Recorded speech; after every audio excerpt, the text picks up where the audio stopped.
The cabin buzzed with a hum of conversations and the occasional clink of cutlery as Flight 271 soared above the clouds.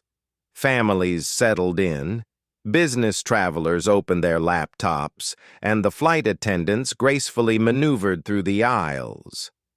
In row 18, seated by the window, sat 16-year-old Marcus Bennett, dressed in a gray hoodie and jeans, with earbuds tucked in and a travel-worn backpack at his feet. It was a routine flight from Atlanta to Washington, D.C. But what unfolded would change lives forever. Marcus had just finished his junior year in high school and was flying alone to visit his grandmother. Polite and reserved, Marcus kept to himself, enjoying his music and occasionally glancing out at the rolling clouds. To the flight crew and passengers, he was just another teen traveler, but not to Officer Dwayne Collins. Seated a few rows behind, the off-duty police officer had been eyeing Marcus since boarding. Something about the boy's skin, hoodie, and quiet demeanor rubbed him the wrong way. Paranoia, laced with deep-seated bias, twisted in Collins's mind. When the drink cart stopped at Marcus's row, he removed his earbuds and asked the flight attendant for a Sprite. As she handed him the can, Collins stepped up from behind, startling everyone. "Stand up, kid," Collins barked, flashing his badge. Startled, Marcus blinked. "Excuse me? You heard me? Stand up. I need to check your ID. You match a suspect we're tracking." Passengers turned. The flight attendant froze. Marcus looked confused. "I didn't do anything." "You refusing to cooperate?" Collins growled, grabbing Marcus's wrist. Ow! You're hurting me." Panic set in. Murmurs turned into gasps. Someone pulled out a phone. "Sir, please," the attendant tried to intervene. "He's just a kid." Collins shoved her aside. "This is police business. He's resisting." Marcus cried out as Collins pulled him into the aisle and pinned him against a seat. His hoodie bunched at the neck, choking him. Then a voice, calm, deep, authoritative, cut through the chaos. "That's enough." The aisle parted as a tall man in a dark green uniform stepped forward. Broad shoulders, commanding presence, and medals on his chest, he was unmistakably a high-ranking military officer. He held up a gold badge. "General Isaac Thornton, United States Armed Forces." Collins blinked, caught off guard. "Sir, this is a police matter." "Not anymore. Release the boy." "I said, you don't outrank me. Unhand him now." Grudgingly, Collins released Marcus, who collapsed back into his seat, gasping for air. The general turned to the stunned flight attendant. "Get the captain. This flight is now under formal review." Captain Evelyn Monroe was a seasoned pilot, unshaken by turbulence or politics. When she was called to row 18 and saw the trembling boy and a U.S. Army general in full posture, she knew this wasn't routine. "What's going on?" she asked firmly. General Thornton briefed her in hushed but urgent tones. The other passengers watched in tense silence.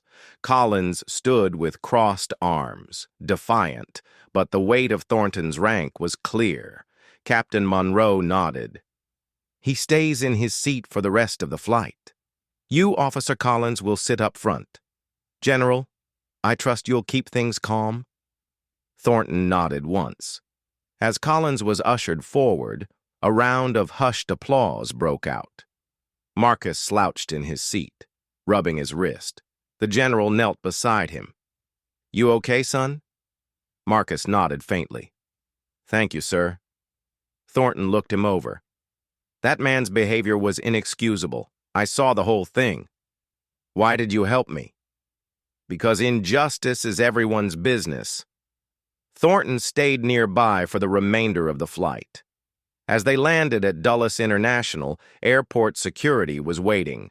Officer Collins was quietly escorted away, protests falling on deaf ears. Cameras rolled. News had traveled faster than the plane. By the next morning, footage of the in-flight confrontation had gone viral. Hashtags like number justice for Marcus and number hero general trended worldwide. Marcus woke up in his grandmother's house to a barrage of messages. His inbox flooded. Reporters camped outside. But more than the noise, it was the quiet message from Thornton that meant the most. You don't let this define you.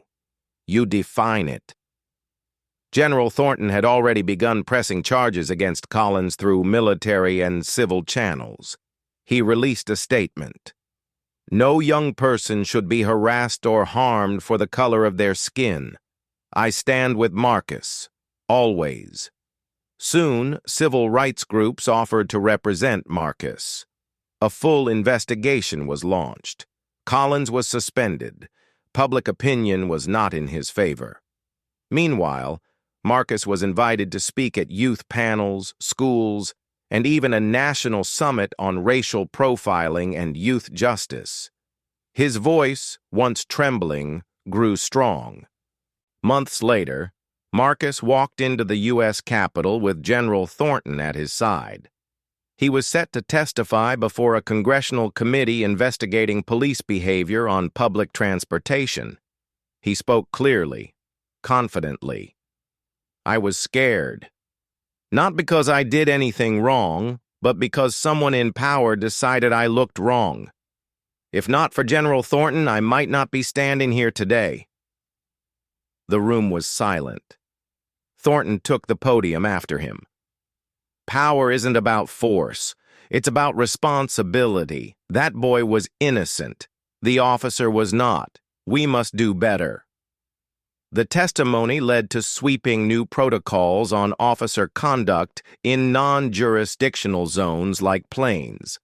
Airlines retrained their crews. The Department of Justice launched a national awareness campaign. Marcus's story became a landmark case, and through it all, he stayed humble. Sometimes, he said in a later interview, justice doesn't wear a cape. Sometimes it wears a uniform.